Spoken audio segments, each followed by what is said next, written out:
గల్లా మాధవి గారు. ధన్యవాదాలు అధ్యక్ష.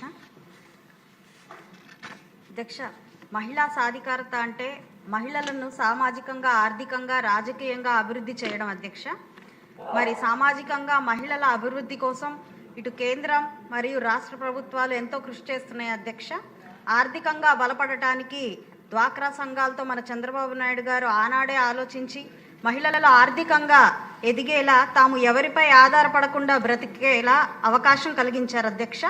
ఒంటరి మహిళ వితంతు పెన్షన్లు, ఉచిత బస్సు, ఆడబిడ్డ నిధి పథకాలతో సంక్షేమంలో కూడా పెద్దపీట వేయడం ఆయన దార్శనికతకు నిదర్శనం అధ్యక్ష. రాజకీయంగా కూడా ఈరోజు ఎన్నో పదవులను అధిరోహించే అవకాశం ప్రభుత్వం ఇవ్వడం ఆనందదాయకం అధ్యక్ష. అయితే అధ్యక్ష, ఒక చిన్న విన్నపం అధ్యక్ష. ఎన్నో పథకాలతో, అవకాశాలతో ఈరోజు మహిళలకు పెద్దపీట వేస్తున్న